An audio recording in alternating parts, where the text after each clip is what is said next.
Good afternoon, everyone. My name is Ignacio Alvarez. I have the pleasure to be back on Miami Community Newspaper to discuss what's going on in your local neighborhoods.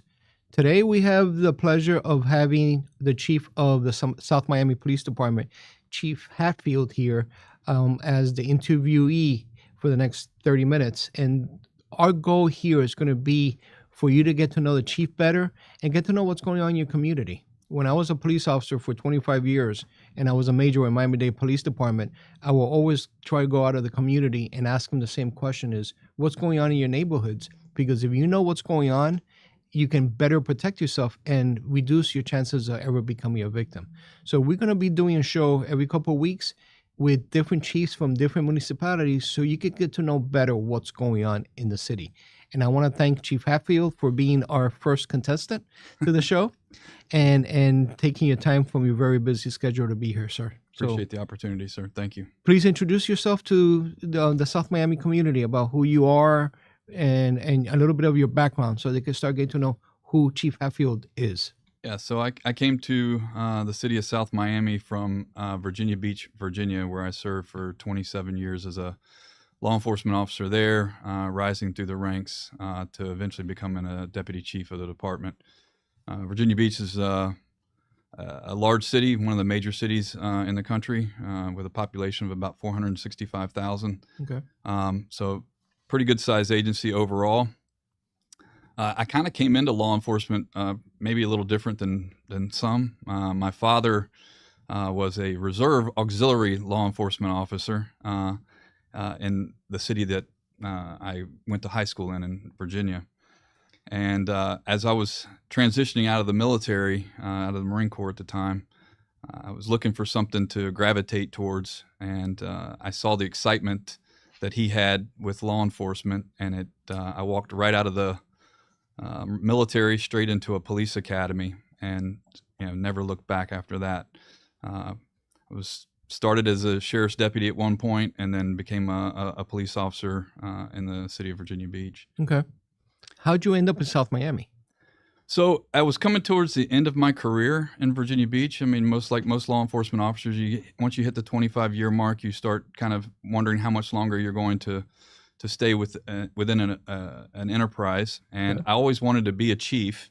The opportunity at the time in Virginia Beach wasn't going to be there. And I knew that I wanted to retire in South Florida. Okay. So it was an opportunity that was,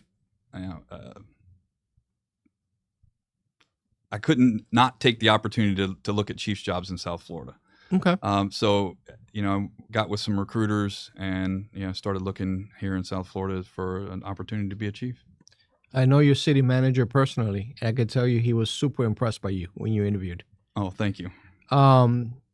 You've been here a little bit over a year. Yes. Since you're new to the community, I know there was a learning curve that you had with the city, with the police department, with the personnel. How do you see your vision today after that 1 year of the day-to-day? Yeah, the day-to-day in law enforcement is the day-to-day in law enforcement. Right. You could here, New York, California, it doesn't matter where. Law enforcement is law enforcement. It's just a matter of getting to know the community, Right. And understanding that, especially here in Miami and in places like Miami, New York, places like that, where there's a lot of different cultures. Yeah. It's important to understand what those cultures are and become aware of them, how to interact with certain areas of the community differently, potentially, than others. The main goal here for me, looking forward for a vision, is just to be a premier law enforcement agency here in South Florida, one that others want to emulate, and to advance South Miami Police Department in a way that focuses on cutting edge policing, technology, and providing resources to our community and community engagement. Okay.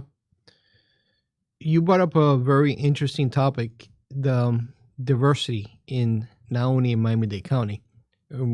As everybody knows, I was a candidate for sheriff. Yes. And I learned that there was 102 different languages spoken in Miami-Dade County. But South Miami is also very diverse, not only racially, but also fiscally or wealthy. You got your wealthy part, you got your poor part. How's that Let's talk about on the racial side, and the diversity on the racial side. How do you, as a police chief, take that into consideration when you decide from the number of officers you have out there to going to the events and dealing with each of the different diversities and ensuring that peace is kept in your city?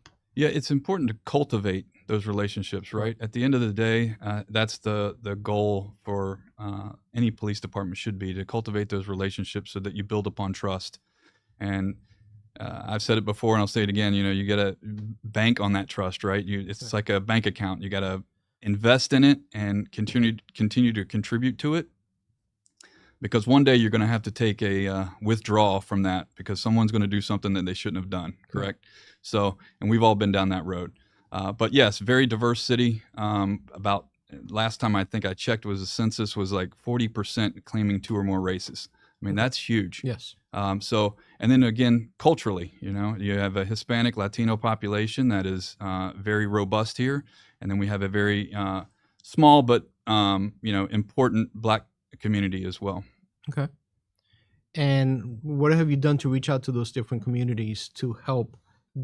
One of the things I learned over 25 years in law enforcement is if they don't have a mechanism, and I'm talking about any community, if there's no mechanism for frustration to be expressed, if there's no mechanism to having someone that you can reach out to that knows that community, then you got a problem in your police department. So how are you working on that angle?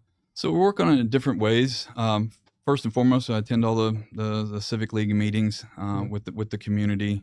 We're reaching out now based on a recent event that we had that turned sour to get involved in a condo association board meeting so that we have that focus there. But one of the things we looked at really was kind of reaching out at all the community events, putting up our tents, having officers there to be able to go to, say, for the second Saturday in SOMI, having a law enforcement tent there, or to have a law enforcement tent at other events that the communities are putting on so that we have our face out there. That's good. And then how about the wealth side? I can imagine that you have your very extreme wealthy and your very extreme poor parts of the city. We do. The city is very wealthy as far as the cost of living in the city.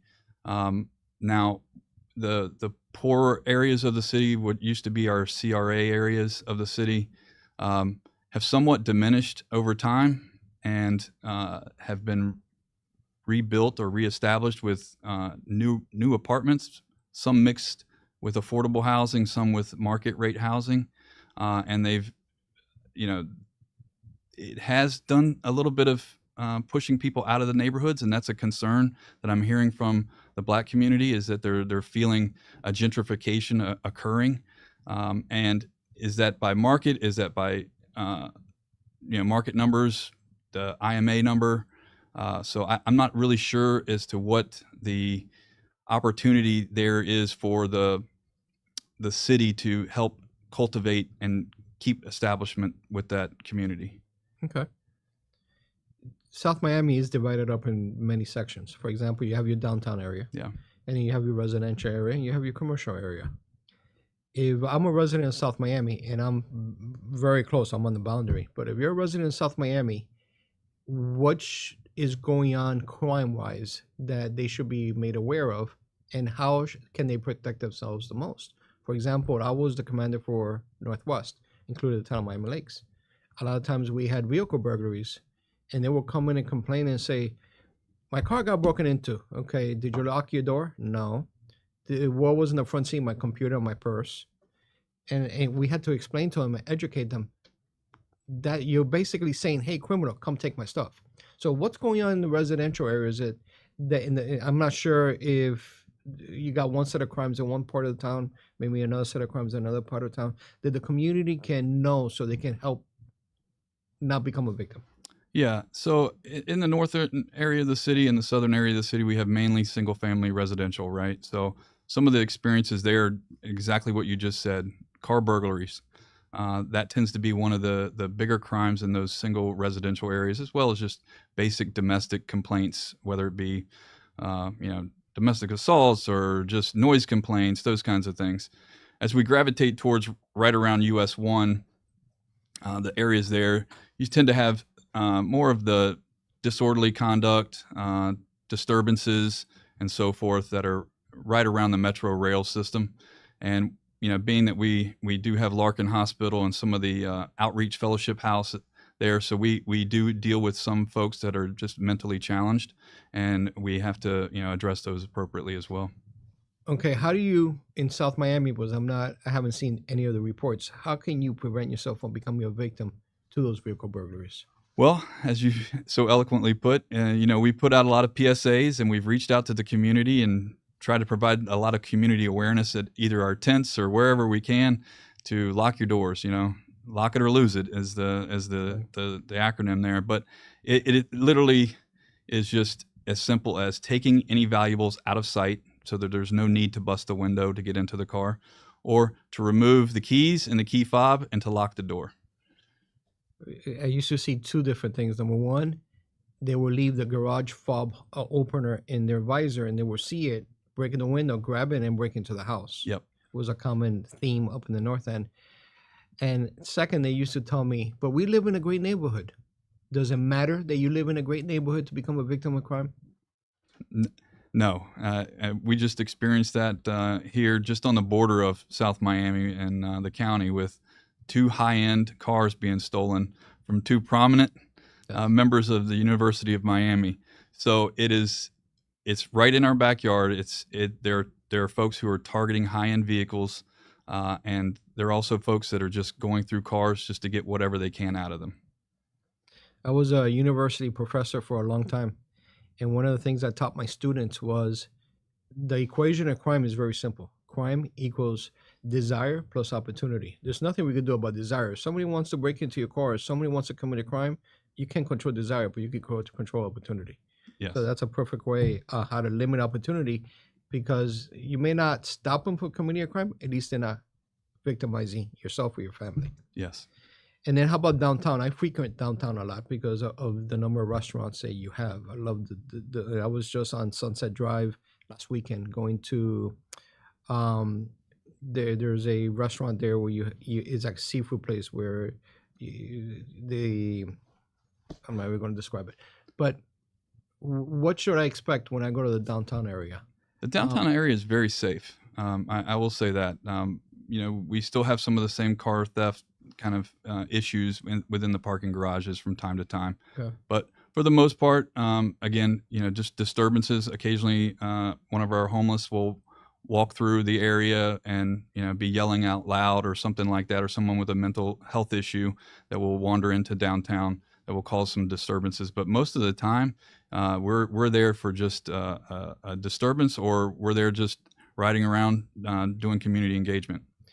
What's the city doing about the homelessness? Because I see that as well where I live, that even though the numbers have gone down, there's still homeless people out there, and that makes people feel very uncomfortable. What's with these new changes in the state laws, what's South Miami doing about the homeless problem? So the city of South Miami enacted a no camping ordinance well in advance of the state's actual ordinance itself. So we had that on in our ordinances. We have 2 officers assigned that are community resource officers, but I like to call them hero officers. They're part of our homeless engagement resource officers. So they're out engaging with the homeless and trying to get them into services. We've also, from a city's perspective, put about $30,000 into partnering with New Hope to have other engagement with our unsheltered population. And then we also partner with the Miami Recovery Project as well. And with that, we hold monthly meetings with ourselves, our commission, business owners if they wish to attend, as well as both organizations. In addition, one of the things we've done is we've gotten donations from South Miami Hospital to sponsor 2 beds at the Camilla's house. Okay. And also our Sunset Place has donated graciously as well to get us another bed, a 3rd bed at the Salvation Army. So we've been very good at getting people into services as well as housing. In fact, this year alone, we got one guy who we were able to, luckily he was a veteran, we were able to rapidly get him into housing within a couple of months, into permanent housing. Good. So we did our point in time capture. And obviously that's just a point in time, but luckily for us, from the last time we did it, we had a 50% reduction in the homeless. So that was a positive, but again, it's just a point in time. So one of the things you brought up, when I was a major, and we were talking about a couple of decades ago, I would open up my station and allow the community to come in.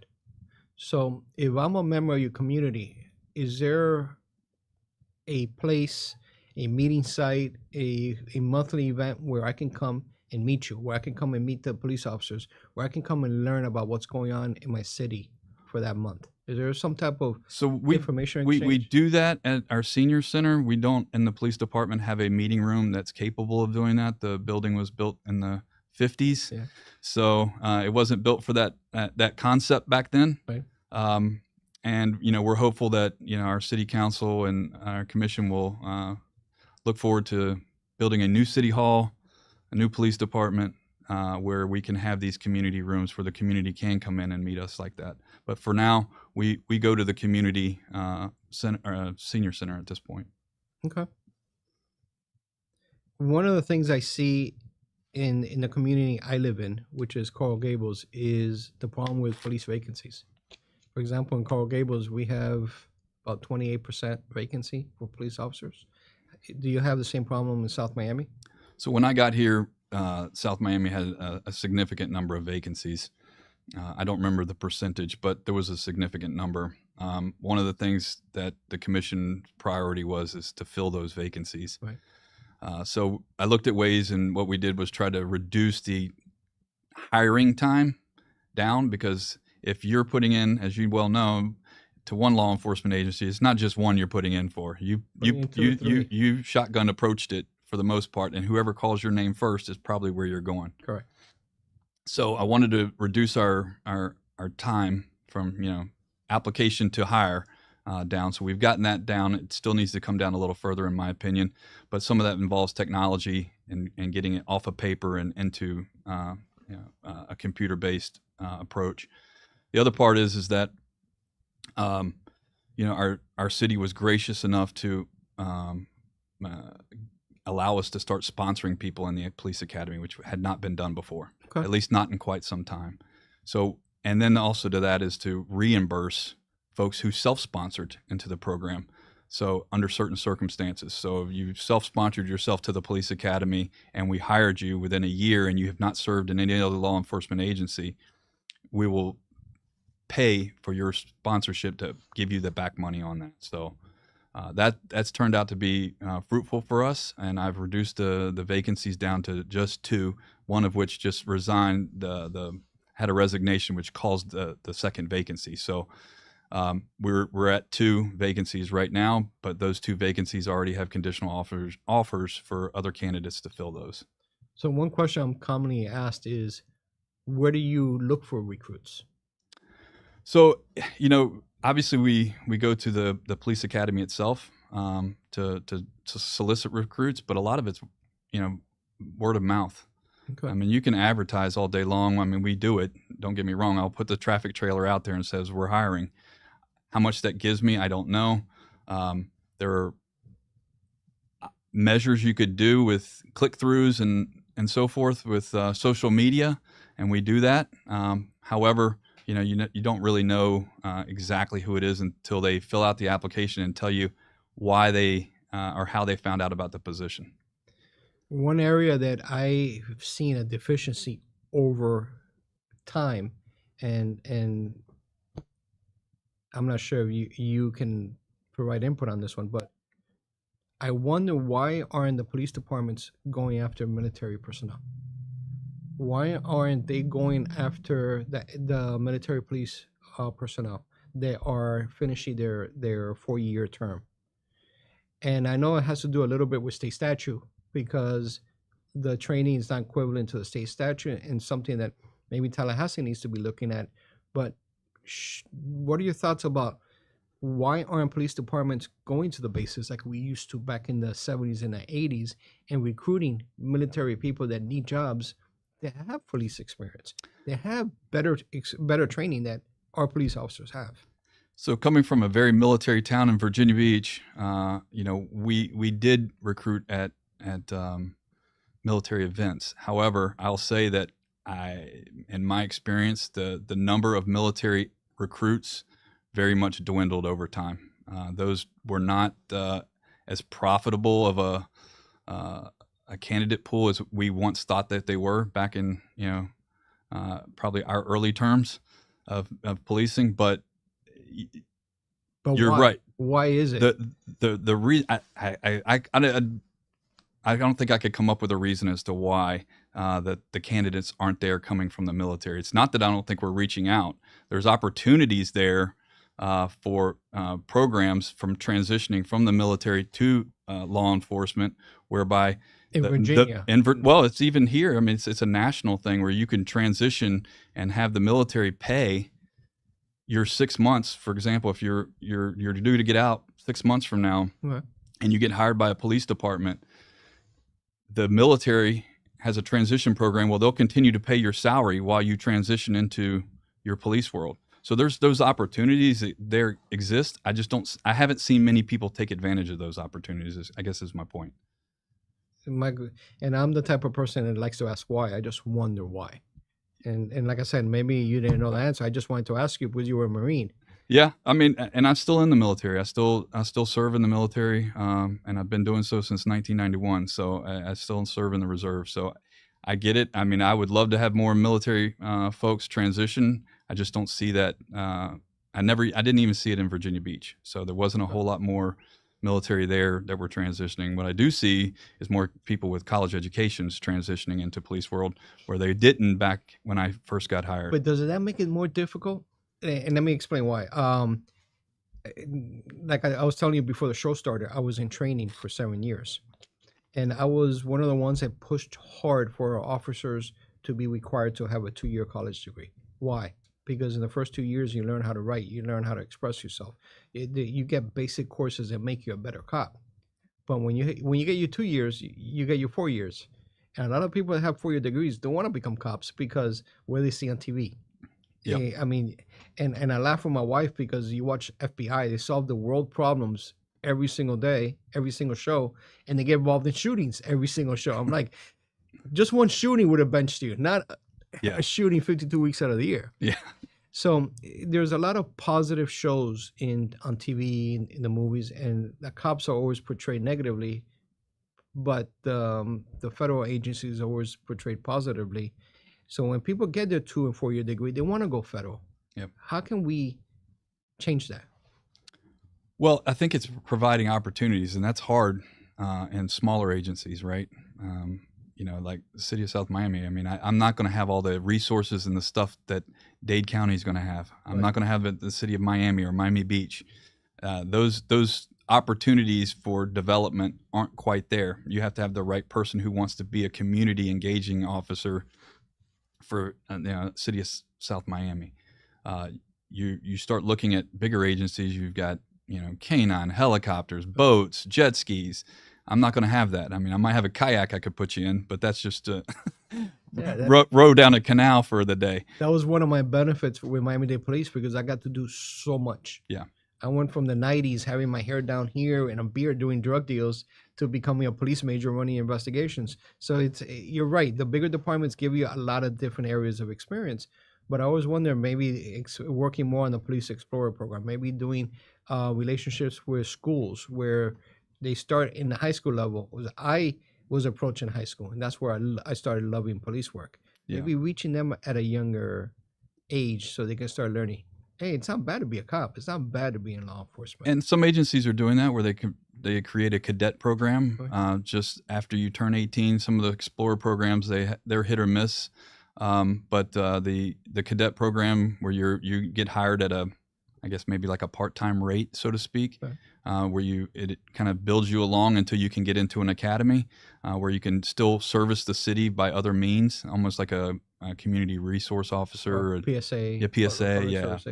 So one of those folks, there's those opportunities. In the city of South Miami, we brought back motors, we brought back canine in order to try and one, for community engagement, obviously the motors, and we also, just brought back bicycle patrol officers to have more community engagement. So there's those opportunities for folks to do things and not have to want to leave the agency to go somewhere else to be able to do it.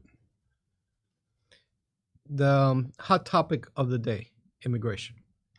And I just read this week that the sheriff's office here in Miami-Dade County just entered into an agreement with the federal immigration agency because of the new changes in the state statute. And I read this morning that now the county jails, every single one in the state of Florida, must report to customs if they have anybody with a customs hold. Yes. How's that affecting you at a local level? I'm seeing it at the county level, at the sheriff's office, but I haven't seen much interaction at the municipal level.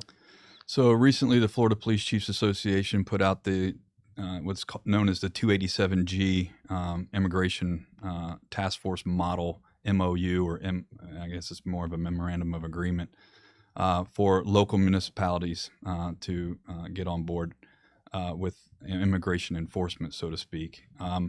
We're still looking at that from South Miami's perspective, having our city attorneys, pour through it to see what the obligations are. From a local law enforcement perspective, immigration is multifaceted. It's complex. There has a civil and a criminal component to it at the federal level. And we still want, in a local level, we still want, when you're a victim of a crime or a witness to a crime, we still want you to come forward. And that complicates the issue when you're also, looking at immigration as well. So the quick and dirty answer is we're still looking at the current policy that's come out at the state level and trying to make a determination as to what that actually is saying to us. What I believe it's going to say is that, the agreement is going to have agencies trained in immigration. I don't think it says how many agency personnel have to be. It could probably just be one person assigned to a task force officer assigned at the federal level anyhow, would probably be the most appropriate person for that. And it's just another badge that they carry at the federal level. So, but what are they expecting from the cops? Are they expecting to stop people walking down the streets? Which I know is a no. I'm just throwing things out there. Or is it more that when an immigration officer shows up and they want to go to a house or they want to go to a business, they provide support? The officers provide support. What are they asking? At this point, every agency is still providing support to any of our local and federal law enforcement officers. We're not going to ignore, law enforcement support.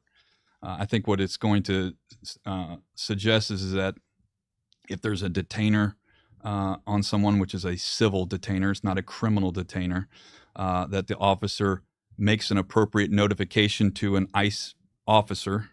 And if it delays the traffic stop or whatever that is, that an encounter is any longer than that, officer answering the phone and saying, "I'll be there right now," the person's going to be, set free on the ICE detainer. If there's a criminal component to it, meaning the officer has a criminal reason to detain the individual, a charge, then the officer will appropriately charge and notify the correctional facility that, hey, this person also has an ICE detainer. Okay. But just probably to educate the community, they're not going to be going out there knocking on doors. They're not going to be stopping people on sidewalks. Absolutely not. Don't be afraid of your local police officers. They're there to help you and they're there to protect you. Absolutely. One of the things I tell the community is, hey, say thank you to the police officers because they're out there every single day to make sure that we're safe, that we can go to downtown South Miami, we can have a nice meal, we can enjoy our time with our family, and is a thank you to you and a thank you to your department. What a great job you guys are doing.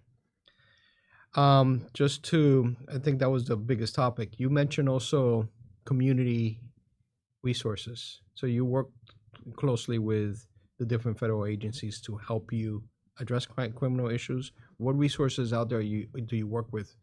Maybe with the sheriff's office, maybe with the state, maybe with the federals to help you do your job better. Are there resources out there? So right now, this past year, we really focused on grants Right. We're a small municipality, so we rely on federal grants, or should rely on federal grants. Okay. So this year we put in for a Department of Justice Safer Outcomes grant, Okay. which is going to provide us $40,000 to bring in the Police Executive Research Forum to teach integrating communications, assessments, and tactics. So it is a program that will teach all of the South Miami police officers how to assess a situation utilizing your voice and tactics and communication, and to de-escalate situations. I see you've done a lot of changes in the last year, Chief. Yes. I want to say thank you for coming. It's been great speaking with you over the last 30 minutes. And I say this to the community watching. We're going to be doing this every couple of weeks. Our next invite is going to be Chief Mario Knapp from Homestead. And then from there, we're going to reach out to different police chiefs in the municipality level to answer the same questions and discuss what's going on in your neighborhoods. My name is Ignacio Alvarez. If you want to send me any questions you may want to know from the chiefs, my email is imalvarez@algofirm.com, ALGOfirm.com. I thank you for taking the time today.